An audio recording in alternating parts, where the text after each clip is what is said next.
মুর্শিদাবাদে অশান্তির ঘটনায় বিশেষ তদন্তকারী দল বা সিট গঠন করল রাজ্য পুলিশ। অতিরিক্ত পুলিশ সুপার পদমর্যাদার আধিকারিকের নেতৃত্বে সিট গঠন রাজ্য পুলিশের। এই সিটে থাকছে 9 জন সদস্য। বিশেষ এই তদন্তকারী দলে থাকবেন 3 জন ডেপুটি সুপার, 6 জন ইন্সপেক্টর। অশান্তির সংক্রান্ত সব মামলা তদন্ত করবে এই সিট।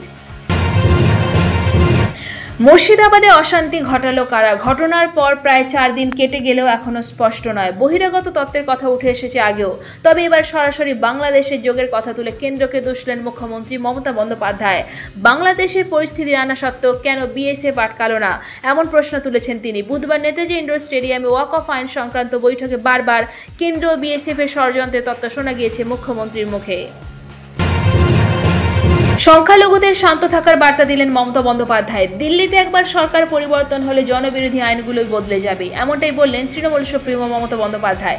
এদিকে তার সাথে সাথে সংখ্যালঘুদের শান্ত থাকারও বার্তা দিয়ে গিয়ে মমতা বন্দ্যোপাধ্যায় বললেন, সমস্যা হলে সমাধানের জন্য অপেক্ষা করতে হবে। মুসলিমদের ভোট হবে নাকি হিন্দুদের? ওয়াকফ সংশোধনী আইন নিয়ে এবার সুপ্রিম কোর্টের প্রশ্নের মুখে কেন্দ্র। পরিস্থিতি এমনই যে কেন্দ্রের আইন অন্তর্বর্তী স্থগিতাদেশ জারি করে দিতে পারে শীর্ষ আদালত।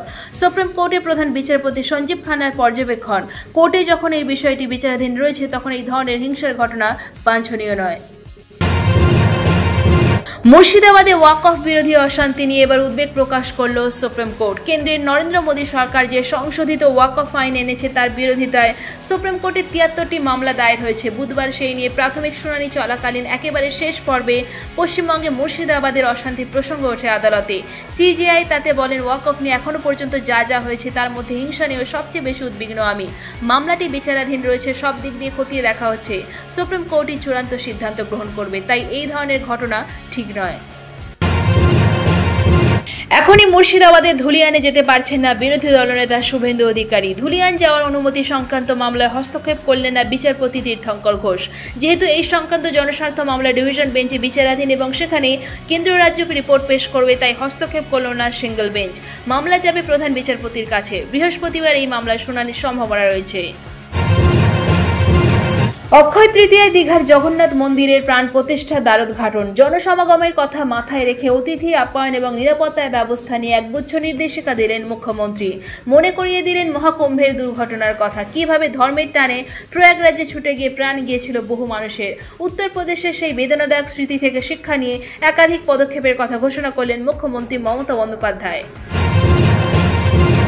মুর্শিদাবাদের ঘটনায় এনআইএ তদন্তের দাবিতে প্রধান বিচারপতির দৃষ্টি আকর্ষণ। মুর্শিদাবাদের ঘটনায় 300 ঘরছাড়া পরিবারকে ঘরে ফেরাতে 2টি আবেদন করা হয়েছে। মামলা দায়েরের অনুমতি চেয়েও করা হলো দৃষ্টি আকর্ষণ। মামলা দায়েরের অনুমতি প্রধান বিচারপতি ডিভিশন বেঞ্চে। মুর্শিদাবাদে ওয়াকফ বিরোধী অশান্তি নিয়ে এবার উদ্বেগ প্রকাশ করল সুপ্রিম কোর্ট। মামলা যখন আদালতে বিচারাধীন সেই সময় এমন হিংসা ঠিক নয় বলে মন্তব্য করল শীর্ষ আদালত। মুর্শিদাবাদের পরিস্থিতি নিয়ে প্রধান বিচারপতি সঞ্জীব খান্না বলেন, অশান্তি নিয়ে আমি চিন্তিত, উদ্বিগ্ন। ওয়াকফ নিয়ে শুনানিতে সিজেআই জানান, সংবিধানের 26 নম্বর ধারা ধর্মনিরপেক্ষতার কথা বলে, এটা সব সম্প্রদায়ের জন্যই প্রযোজ্য।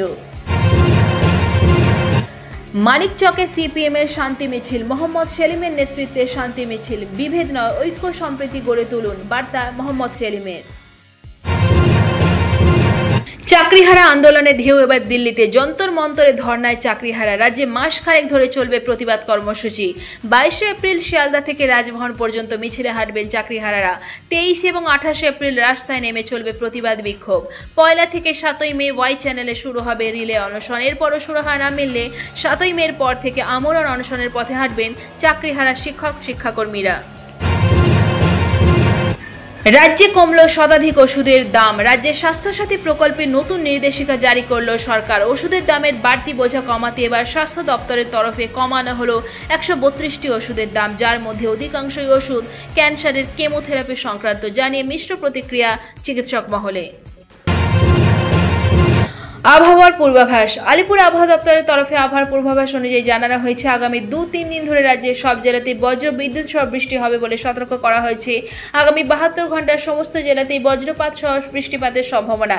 সেই তালিকায় রয়েছে পশ্চিম বর্ধমান, মুর্শিদাবাদ, নদিয়া, উত্তর 24 পরগনা, বীরভূম।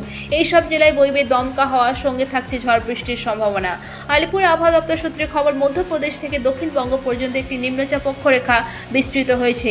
আরেকটি নিম্নচাপ অক্ষরেখা সিকিম থেকে উত্তর উড়িষ্যা উড়িষ্যা পর্যন্ত 3 থেকে 6 কিলোমিটার পর্যন্ত বিস্তৃত থাকবে। তার জেরেই রাজ্যে হবে বৃষ্টি। এদিকে আগামীকাল বজ্রবিদ্যুৎ সহ বৃষ্টিপাতের সম্ভাবনা থাকবে। দমকা হওয়ার গতিবেগ থাকবে 50 থেকে 60 কিলোমিটার প্রতি ঘন্টায়। সপ্তাহান্তেও বিক্ষিপ্ত ঝড় বৃষ্টি হবে রাজ্যে। 21 তারিখ থেকে এই ঝড় বৃষ্টির সম্ভাবনা কমবে, তাপমাত্রা বাড়বে। বর্তমানে দিনের তাপমাত্রা কোনো কোনো জায়গায় স্বাভাবিকের থেকে 2 থেকে 3 ডিগ্রি কম রয়েছে বলে জানাচ্ছেন আবহাওয়াবিদরা। উত্তরবঙ্গের জলপাইগুড়ি, কালিম্পং, আলিপুরদুয়ার, কোচবিহার এবং দার্জিলিংয়ে আগামী 2-3 দিনে বিক্ষিপ্ত বৃষ্টির সম্ভাবনা রয়েছে। কলকাতা এবং তার পার্শ্ববর্তী এলাকায় আগামী 2-3 দিন থাকবে আংশিক মেঘলা আকাশ। আর্দ্রতা বেশি থাকলেও নিম্নচাপের ফলে অস্বস্তি কম থাকবে।